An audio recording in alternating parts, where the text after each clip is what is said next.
Assalamualaikum warahmatullahi wabarakatuh. Izin memperkenalkan diri, nama saya Heleni Febnesia, mahasiswi dari jurusan Pendidikan Vokasional Teknik Mesin, Fakultas Keguruan dan Ilmu Pendidikan, Universitas Sultan Ageng Tirtayasa. Pada video kali ini, saya akan membuat video tentang analisis dari mobil Suzuki R3.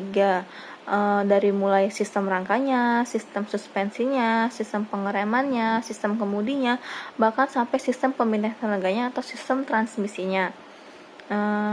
Tugas video ini untuk memenuhi mata kuliah teorik chassis dan bodi dengan dosen pengampu Bapak Rian Oktariana MPD. Berikut video penjelasannya.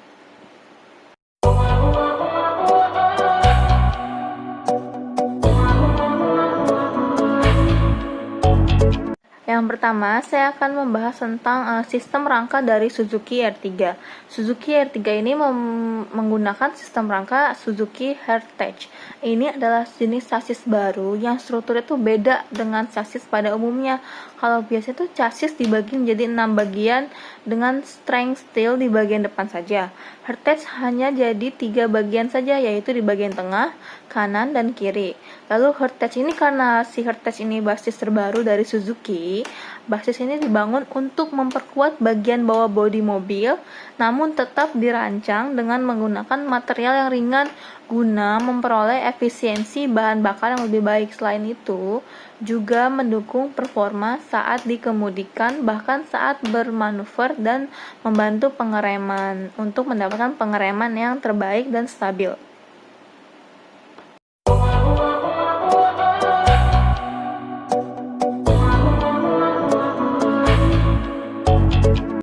Lalu untuk yang kedua tentang sistem suspensi dari mobil Suzuki R3 ini.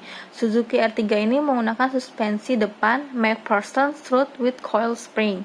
Suspensi ini diklaim mampu meredam guncangan secara signifikan dan melaju di jalan yang bergelombang. Untuk kelebihannya sendiri, konstruksinya itu lebih sederhana, biaya produksinya lebih murah, bobotnya lebih ringan, perawatannya lebih mudah dan murah. Untuk kekurangannya itu posisi chambernya itu ketika suspensinya itu agak mengayun, lalu guncangan ke kanan dan ke kiri lebih terasa. Handling dan stabilitasnya kurang. Lalu ruang fendernya cenderung lebar, mobil terkesan cingkrang gitu, agak tinggi gitu. Lalu selanjutnya untuk suspensi belakangnya menggunakan suspensi torsion beam. Suspensi mobil ini merupakan suspensi yang bisa dikategorikan semi-independent karena pada dasarnya suspensi torsion beam merupakan pengembangan dari suspensi rigid namun dibuat dengan bentuk yang berbeda dan menghasilkan peredaman yang lebih baik. Kelebihan dari suspensi model ini adalah konstruksinya yang tidak begitu rumit serta memiliki bobot yang jauh lebih ringan dibandingkan jenis suspensi lainnya, serta spring coil pada si torsion beam ini adalah per dan juga shock absorber tidak begitu keras sehingga selain terasa lebih ekonomis juga terasa lebih nyaman ketika dikendarai. Lalu untuk selain memiliki kelebihan dari si torsion beam ini juga memiliki kekurangan yang antara lain itu terbatasnya pengaturan chamber belakang. Selain itu, karena posisi suspensinya itu demikian, maka akan membuat saluran gas buang atau knalpot memerlukan ruangan yang cukup. Nah, itu saja untuk sistem suspensinya. Selanjutnya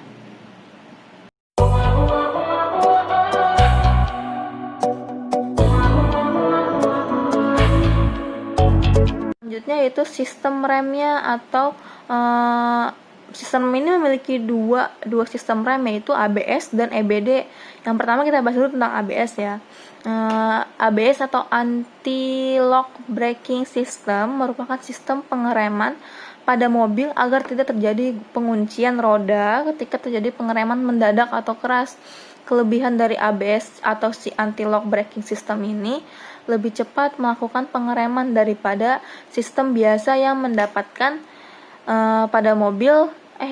pada mobil dan lebih stabil apabila terjadi suatu pengereman mendadak, namun tidak membuat mobil kehilangan pengendalian sebesar 5-30% dibandingkan dengan pengereman standar yang terdapat di mobil dan umumnya menggunakan 2 buah rem cakram dan 2 buah rem tromol tekanan gas yang disetting oleh pabrik.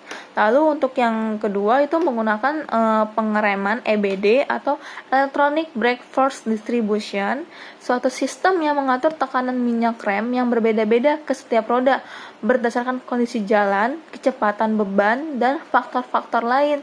Bekerja sama dengan ABS, EBD akan membagi dan mengatur tekanan rem yang tepat ke setiap roda agar roda yang slip bisa kembali mendapatkan daya cengkram dan roda yang menapak jalan bisa melakukan pengereman sehingga kendaraan bisa terkontrol. Lalu untuk kedua sistem ini diaplikasikan dan saling bekerja sama ya dalam mobil Suzuki R3 untuk menjaga agar kendaraan tetap di bawah kendali pengendara dan bisa berhenti dengan aman dalam jarak yang pendek. Pada kondisi pengereman yang ekstrim, kenyamanan dan kendaraan dalam berkendara telah memiliki oleh teknologi Suzuki R3 ini sendiri.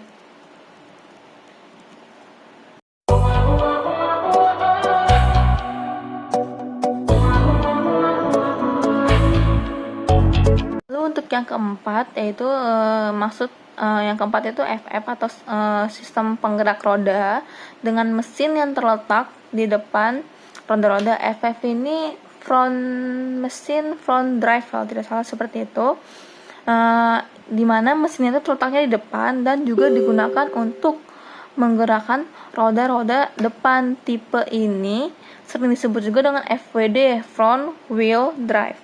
Mesin diletakkan melintang dan transmisinya menyatu dengan diferensial, dan transmisi ini disebut dengan transaxle.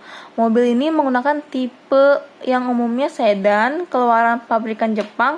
Untuk minibus juga ada yang menggunakan contohnya seperti Toyota Camry, Honda Accord, dan juga tentunya Suzuki R3 ini sendiri.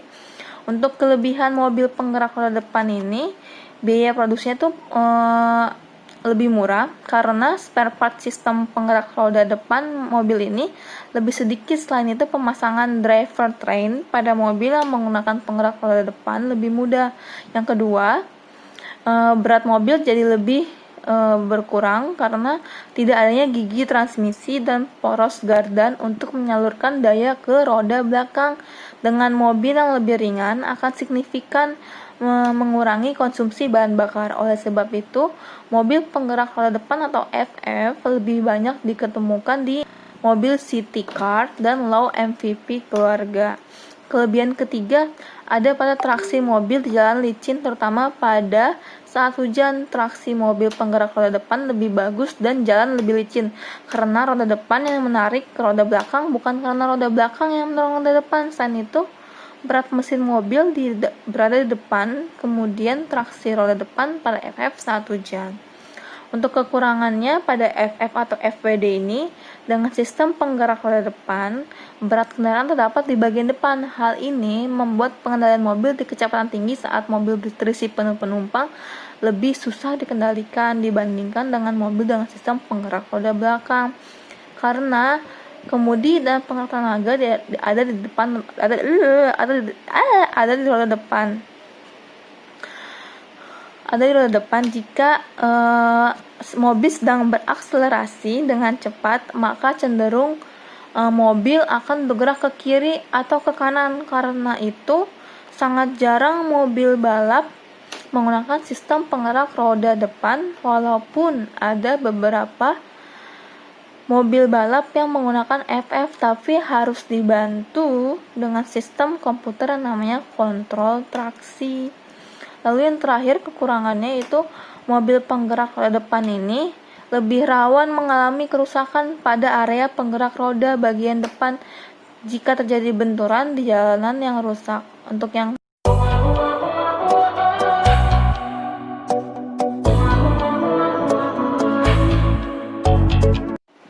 Untuk yang kelima ini tentang roda dan ban. Untuk rodanya sendiri atau velgnya itu menggunakan velg alloy yang bisa digunakan oleh mobil kendaraan penumpang seperti Suzuki R3 ini. Lalu untuk jenis bannya, ban yang digunakan itu ban radial. Kenapa dinamakan ban radial? Karena alur lapisan-lapisan diatur secara radial atau 90 derajat terhadap arah putaran ban radial ini lebih memfokuskan kekuatannya pada area ground yang bersentuhan dengan jalan. Sedangkan sisi samping dibuat lebih fleksibel untuk mendapatkan daya pegas dan kenyamanan. Untuk kelebihan ban radial ini ada banyak sekali. Pertama, bagian sisi samping lebih fleksibel. Kedua, membantu lebih menghemat bahan bakar. Ketiga, ban radial lebih kokoh menahan kondisi jalan tidak rata. Keempat, mobil terasa lebih bertenaga. Kelima, menghasilkan lebih sedikit panas pada kecepatan tinggi. Lalu yang keenam, menghasilkan traksi yang lebih baik karena daya cengkramnya lebih baik ke jalan. Lalu untuk yang ketujuh, menghasilkan getaran yang lebih minim karena fleksibilitas yang tidak baik pada sisi samping.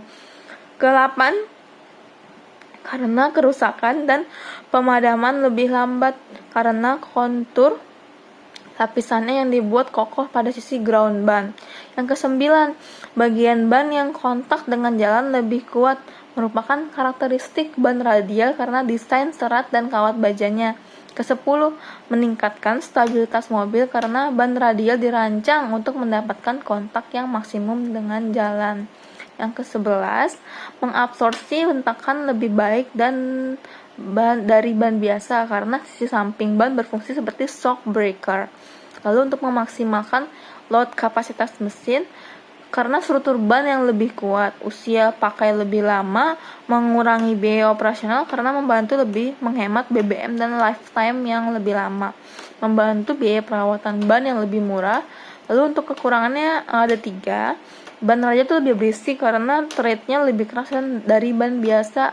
Lalu yang kedua, ban radial punya sabuk baja yang kurang bersahabat dengan kondisi jalan yang banyak benjolan tajam. Yang ketiga, bagian sisi samping tidak sekokoh ban biasa, sehingga lebih rentan jika mengalami kontak yang keras dengan benda keras seperti trotoar jalan ataupun lainnya.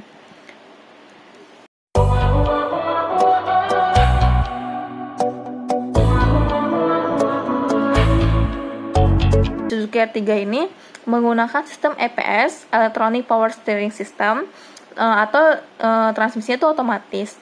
Ada juga yang manual. Otomatis itu untuk mobil Suzuki R3 kategori mobil sport, lalu untuk kategori biasanya saja itu menggunakan transmisi manual. Tujuan dari pengembangan EPS ini adalah meningkatkan efisiensi kerja kendaraan dengan melakukan perubahan proses kerja power steering. Perubahan ini mengalihkan sistem hidraulik ke elektrik. Power steering yang proses kerjanya dalam dibantu arus listrik ini dapat mereduksi pemikiran energi kendaraan yang tidak perlu. Untuk keuntungannya lebih ke arah safety, karena kalau rem parkir manual itu kan masih pakai tuas, kan sangat mekanik sekali. Kejadian-kejadian yang rusak di bagian mekanikal akan membuat rem ini tidak dapat bekerja. Sementara untuk kekurangannya sendiri namanya elektronik kan, jadi pasti berhubungan dengan kelistrikan, pastinya butuh penanganan khusus. Selain itu, suku cadang yang dipakai juga lebih banyak, ada seperti kabel, modul, sensor, dan lainnya. Sekian video penjelasan dari saya, kurang lebihnya mohon maaf. Jika ada kritik dan saran, silakan email yang sudah tercantum. Sekian, wassalamualaikum warahmatullahi wabarakatuh.